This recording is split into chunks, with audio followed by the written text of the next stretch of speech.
Honey, what do you think? Oh no, here we go again. Baby chat. Time to pull the parachute. Rinse. Lather. Repeat. Rinse. Lather. Repeat. Rinse. Lather.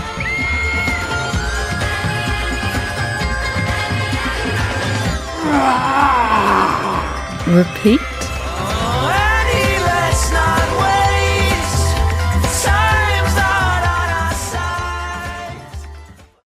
Okay, so let's start with this, shall we? Yeah, brilliant. First of all, thank you for, letting us talk about this short film, which we were supposed to have seen at the San Diego Film Festival, but did not have a chance to. No, thanks for having me. Oh yeah, no, not a problem. Absolutely, it's a pleasure. We love having people on every once in a while. It freshens things up instead of having to listen to me the whole time. So I wanted to start with, obviously you were a producer and you started in film. Yep. Right? Yeah. So what was the inspiration for wanting to make this project? Well, the project actually came to me originally as an actor. One of my best friend's partner actually... Stop chewing the laptop. I'm going to put you in your cage. Sorry. So it came to me and said, I think you'd be really good in the lead role here. And said, we've been batting it around a few producers. And I was like, ooh, could we produce it as well? Because as soon as I read it, it was kind of me in a nutshell. And I knew that I just really, really wanted our company to be associated with it. So that was the way round it came. And then off the back of that, I sat down with the writer. There was quite a drunken night so that he could ask a lot of questions, because it is written by a male, which I think really freshens the script up. When having seen it, you've got myself who is living through that 20s period where you don't really know what you're doing with your life. The director has lived through it, and she now is married with kids, and then you've got a male who's in his late 20s and just wanting to understand females. So we sat down with a bottle of gin and went through all of his inappropriate and intimate questions that he had about girls. I wanted to ask, actually, I'm glad you brought up Marnie Paxton, the director. I wanted to ask you about working with her and the whole experience of being on set with her.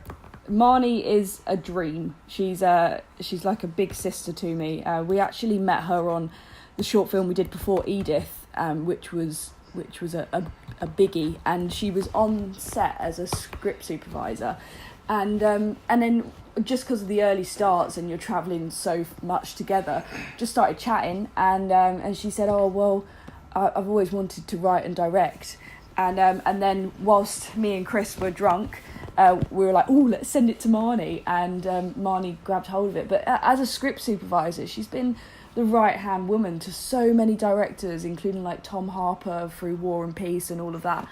So she has such a good eye for all aspects of filmmaking, because as a script soup, you kind of sit on the outskirts, but you know everything that's going on. So it was a dream to work with her, and she's very calm and she's very amenable, and she was super flexible, which you need to be when you're on a short film. I can totally understand that. So obviously you mentioned it was written by a man, but it does feature such a strong feminist message for being written by a man. Do you think that that's important? If so, why? If not, why? What do you think on that? Yeah, it's a conversation. The film actually screened. I don't know if you guys know the film Daphne out there.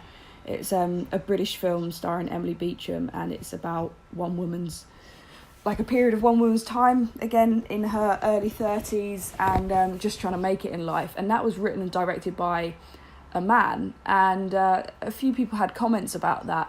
Whereas for Annie Waits, I think we hit the balance perfectly.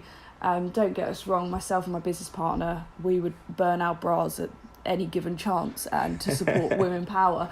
But Chris, the writer, he listens. He's not forcing these moments at all. He's listened to the women around him, created this character in this world, and instead of it being a caricature of a woman, it's actually he's given it a rawness, which I think sometimes we're scared to give women in films and TV series, and that's why that's why it works so well. I think he's a key player in that, and he keeps us grounded. Otherwise, we've always said, oh, wouldn't it be amazing if we could do a film that was completely female? And I think you would lose some of the magic. Granted, there's a massive imbalance still, and we're working on that. But if you go too far the other end, you're going to have the same issue with it being too male. So you've got to hit a happy medium. I would agree on that. And I when I was watching it, I did kind of see moments in your character that I was like, that is totally what a guy would do, and it was amazing. Yeah. So let's talk about the character that you're playing there, Annie. Yeah. Let's talk about her. She's got this thing that happens whenever commitment arrives. There's sort of an anxiety there. Yes, yeah, which as you said, male and females and anyone, doesn't matter what your sexual orientation is, your background, anything, everyone can fear that element of commitment. Even if it's an arranged marriage, there's still going to be that element of fear. And again, I've had more men come up to me after screenings of it and go, oh my god, I totally get it. They didn't quite go, oh my god, because they're not as girly as me, but they and she's a character that sometimes you can watch the film, and as do I, and I look at her and I go, god, you're annoying, and depending on my frame of mind from that given moment, she can be annoying. And then there's sometimes I watch it and I think, oh my god, we need more girls like that in the being portrayed in the industry. And I think she does tread the line similar to Daphne as well, of being very annoying, but also that annoyance comes from the fact that you can see a part of you in her, and it's something that you're annoyed about within yourself, if that makes sense. That makes total sense. It's seeing yourself in it, but also being annoyed that you see yourself as that. Yeah. I totally understand. It makes total sense. So let's talk about the person behind the character. So obviously you produced this, you're a working actress. So what are some of your inspirations, whether it be directors, films, actors, actresses? Yeah, good question. I was brought up on a lot of American sitcoms, everywhere, for everything from Seinfeld to Frasier to Everyone Loves Raymond, King of Queens, all of that. And I went to drama school and always knew that it was going to be a struggle to maintain an acting career without needing a second job. So in my second year of drama school, we were asked to put on a presentation on what you were going to do when you weren't acting that wasn't soul destroying. And I did a presentation on owning your own production company, and my tutor at the time pulled me to one side and said, do you want to come back next week and do something a little bit more realistic? And 2 weeks later I registered the company and I haven't really looked back. I met my business partner shortly after. We raised some seed money, and what we really do, and even up until now, the inspiration comes from, first and foremost, the characters. Can we fight for these characters? Do we want to fight for these characters? Are we behind them? And then secondly, it's to make stuff that we would want to watch, especially when you're hungover on a Sunday. And I'm not ashamed to say that my favourite film of all time is Miss Congeniality. I think it's a genius film. I think it works on all the levels. And yeah, I with the utmost respect, I'd much rather watch Miss Congeniality on a Sunday morning than Lincoln when I'm that hungover. So inspiration comes from childhood, massively so. And in terms of directors, I know it sounds awful, because as a producer and an actor, that's really what you've got to be driven by, but it isn't for me. It is literally the character on the page, and if I believe them and I want to, it's bringing that world alive. As a kid, I'm an only child, so all of the films and TV series I watched were like my siblings, and I just wanted to find something that I could really invest in. I've only just got into the Pretty Little Liars, and I know it ended last year, but I've just got into it, and I'm now dreading getting to the end of series 7 and it not being any longer. But, oh boy, yeah. My girlfriend watches that. She's seen the whole thing. I don't want to tell you anything about it because I watch it in passing, like I'm doing something and it's on, and Yeah. I can see it.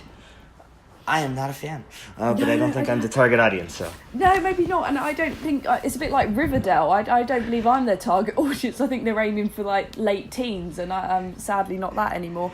But there's something within that, and there's something I want.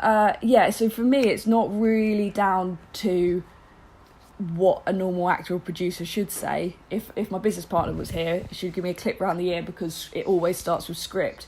But for me, it's creating a world which you can buy into and you want to be a part of. And especially with social media being as massive as it is now, letting those characters and that world be alive on social media.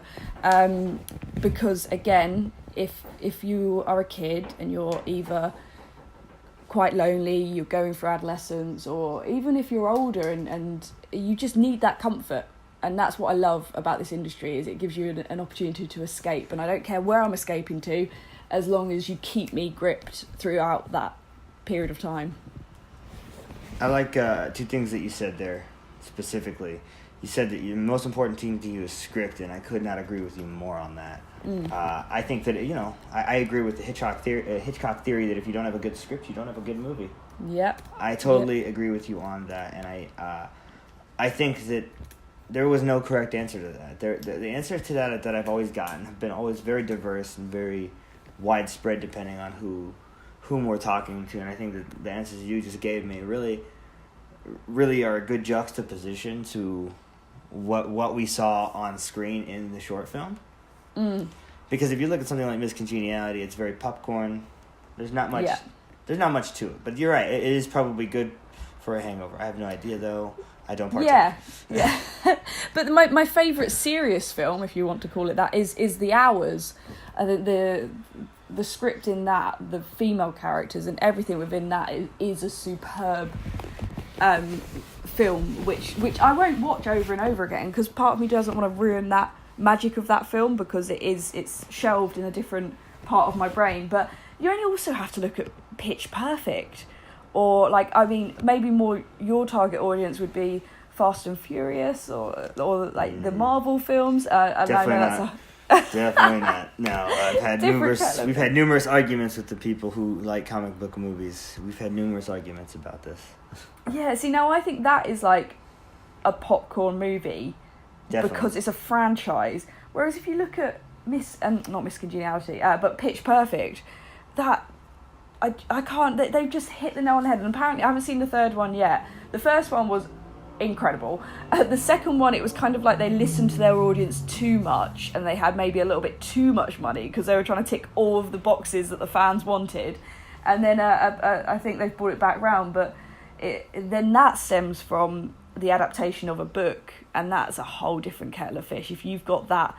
that IP in your back pocket as a producer, you're laughing. Whereas Miss Congeniality is still on its own 2 feet. It does. It's very good. I do enjoy it. I enjoy Sandra Bullock as a whole. The third movie, we have seen it. It's better than the second one. Oh, good. Yeah. I can tell you that. Also, they got a music video director to do it, so that changes the dynamic behind brilliant. The camera. Yeah. Because I don't know if you noticed, but the second one was Elizabeth Banks, actually. Did she direct it? The second one, yeah. That's part of the issues that I had with it, yeah. Oh, I didn't know that. Okay, yeah, that makes sense. She wasn't very good at doing her job, no. That's okay. Yeah, wow. I think, like I said, I think the answers you've given have been very, very diverse, and I like them, and I think that they are not what I was expecting completely. Yeah, look, I like that.